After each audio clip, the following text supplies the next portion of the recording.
Good evening. I'm Nikki Haley, and it's great to be back at the Republican National Convention. I'll start with a little story. It's about an American ambassador to the United Nations, and it's about a speech she gave to this convention. She called for the re-election of the Republican president she served, and she called out his Democratic opponent, a former vice president from a failed administration. That ambassador said, and I quote, "Democrats always blame America first." The year was 1984. The president was Ronald Reagan, and Ambassador Jeane Kirkpatrick's words are just as true today. Joe Biden and the Democrats are still blaming America first. Donald Trump has always put America first, and he has earned 4 more years as president. It was an honor of a lifetime to serve as the United States ambassador to the United Nations. Now, the UN is not for the faint of heart. It's a place where dictators, murderers, and thieves denounce America and then put their hands out and demand that we pay their bills. Well, President Trump put an end to all of that. With his leadership, we did what Barack Obama and Joe Biden refused to do. We stood up for America, and we stood against our enemies.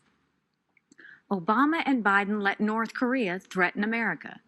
President Trump rejected that weakness, and we passed the toughest sanctions on North Korea in history. Obama and Biden let Iran get away with murder and literally sent them a plane full of cash. President Trump did the right thing and ripped up the Iran nuclear deal. Obama and Biden led the United Nations to denounce our friend and ally, Israel. President Trump moved our embassy to Jerusalem, and when the UN tried to condemn us, I was proud to cast the American veto. This president has a record of strength and success. The former vice president has a record of weakness and failure. Joe Biden is good for Iran and ISIS, great for communist China, and he's a godsend to everyone who wants America to apologize, abstain, and abandon our values. Donald Trump takes a different approach. He's tough on China, and he took on ISIS and won, and he tells the world what it needs to hear. At home, the president is the clear choice on jobs and the economy. He's moved America forward, while Joe Biden has held America back. When Joe was VP, I was governor of the great state of South Carolina. We had a pretty good run. Manufacturers of all kinds flocked to our state from overseas, creating tens of thousands of American jobs. People were referring to South Carolina as the beast of the Southeast, which I loved. Everything we did happened in spite of Joe Biden and his old boss. We cut taxes, they raised them. We slashed red tape, they piled on more mandates. And when we brought in good-paying jobs, Biden and Obama sued us. I fought back, and they gave up. A Biden-Harris administration would be much, much worse. Last time, Joe's boss was Obama. This time, it would be Pelosi, Sanders, and the squad. Their vision for America is socialism, and we know that socialism has failed everywhere. They want to tell Americans how to live and what to think. They want a government takeover of health care. They want to ban fracking and kill millions of jobs. They want massive tax hikes on working families. Joe Biden and the socialist left would be a disaster for our economy.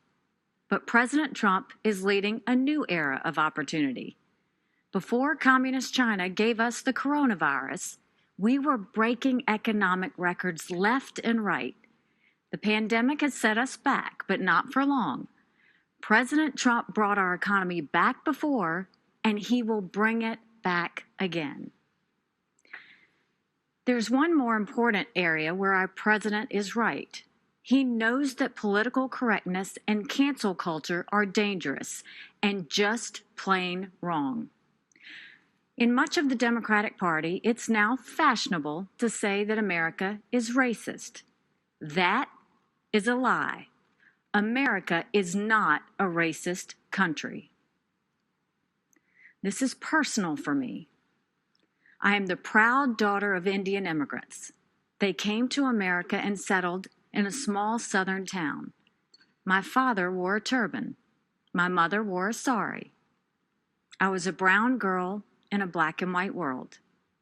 We faced discrimination and hardship, but my parents never gave in to grievance and hate. My mom built a successful business. My dad taught 30 years at a historically black college, and the people of South Carolina chose me as their first minority and first female governor. America is a story that's a work in progress. Now is the time to build on that progress and make America even freer, fairer, and better for everyone. That's why it's so tragic to see so much of the Democratic Party turning a blind eye towards riots and rage. The American people know we can do better. And of course we value and respect every black life. The black cops who've been shot in the line of duty, they matter. The black small business owners who've watched their life's work go up in flames, they matter. The black kids who've been gunned down on the playground, their lives matter too. And their lives are being ruined and stolen by the violence on our streets. It doesn't have to be like this. It wasn't like this in South Carolina 5 years ago. Our state came face to face with evil. A white supremacist walked into Mother Emanuel Church during Bible study. 12 African Americans pulled up a chair and prayed with him for an hour. Then he began to shoot. After that horrific tragedy, we didn't turn against each other. We came together, black and white, Democrat and Republican. Together, we made the hard choices needed to heal and removed a divisive symbol peacefully and respectfully. What happened then should give us hope now. America isn't perfect, but the principles we hold dear are perfect. There's one thing I've learned. It's that even on our worst day, we are blessed to live in America. It's time to keep that blessing alive for the next generation. This president and this party are committed to that noble task. We seek a nation that rises together, not falls apart in anarchy and anger. We know that the only way to overcome America's challenges is to embrace America's strengths. We are striving to reach a brighter future where every child goes to a world-class school chosen by their parents, where every family lives in a safe community with good jobs, where every entrepreneur has the freedom to achieve and inspire, where every believer can worship without fear and every life is protected, where every girl and boy, every woman and man of every race and religion has the best shot at the best life.